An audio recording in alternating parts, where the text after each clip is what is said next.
আমি এবার খুব আ রহস্যময় একটা প্রাণী নিয়ে কথা বলবো।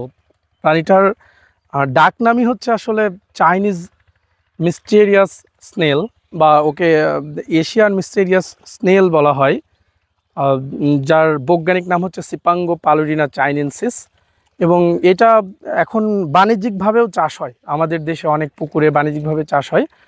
এবং এই শামুকটা কিভাবে যে সংগ্রহ করা হচ্ছে পুকুরে দেখা যাচ্ছে এবং আসলে এটা সংগ্রহ করার মূল উদ্দেশ্যই হলো হাঁসকে খাওয়ানো। হাঁসের জন্য খুবই পুষ্টিকর এবং উপকারী একটা খাদ্য হচ্ছে এই স্নেলটা। এবং আমি আসলে চাচার কাছ থেকে অনেকগুলোই সংগ্রহ করছি এবং সংগ্রহ করে যে আমি আমার হাতেও রাখছি। আমি একটু পরে আরও কাছে ক্যামেরাটা নিয়ে দেখাচ্ছি। তো এই শামুক চাষটাও বর্তমানে অনেক জনপ্রিয় হয়ে উঠেছে এবং আহ, হাঁসের খামারিদের জন্য এটা একটা আশীর্বাদ স্বরূপ।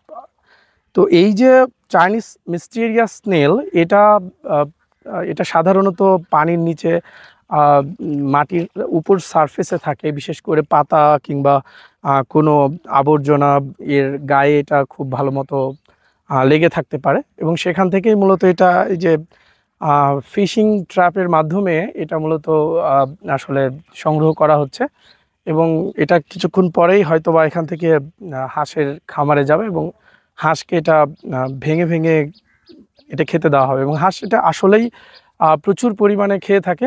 হাঁসের বৃদ্ধিটাও খুব ভালো মতো হয়ে থাকে এই শামুকটার জন্য। আমি ক্যামেরাটা একটু কাছে নিয়ে এসে আরও ভালো মতো দেখানোর চেষ্টা করছি।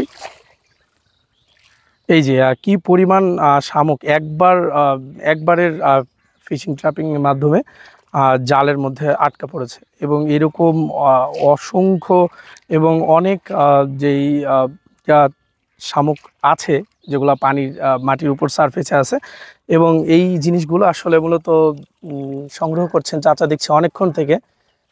তো এই জন্যই মূলত আসলে আমি এই জিনিসগুলো আসলে দেখানোর জন্য খুবই আমেজিং, মানে আসলে আমার মানে অত্যন্ত ভালো লাগছে এই জিনিসগুলো হাতে নিয়ে এবং আহ, আসলে মিস্টেরিয়াস স্নেল এবং মিস্টেরিয়াস অ্যানিমাল এশিয়ান অঞ্চলে এটা এখন প্রচুর পরিমাণে বাণিজ্যিকভাবে চাষ হয় এবং আহ, এইটা আসলে বলাই বাহুল্য যে এটা প্রচুর পরিমাণে হাঁসের খামারিদের জন্য ব্যয় কমানো এবং ব্যয় কমিয়ে হাঁস পালন বা খামারিদের অনেক বেশি আর্থিকভাবে লাভবান করার জন্য হচ্ছে এটা চাষ করাই যায় এবং এটা চাষ করে কেউ পুকুর থেকে এটা চাষ করে অন্যান্য খামারিদের কাছেও এটা বিক্রি করে সে আর্থিকভাবে লাভবান হতে পারে। সুতরাং আমি মানে আমার খুবই ভালো লাগলো এই বিষয়টা দেখে। আমি জানি না আপনাদের কতটুকু ভালো লাগবে। আরেকটু কাছে থেকে দেখাও আমার হাতে যে প্রচুর পরিমাণে the mysterious snail of Asian region এবং it's amazing. Okay, thank you. আশা করি ইনফরমেশনটুকু অনেকের ভালো লাগবে এবং হয়তো আরও ভবিষ্যতে দেখার আগ্রহ জমবে। আল্লাহ হাফেজ।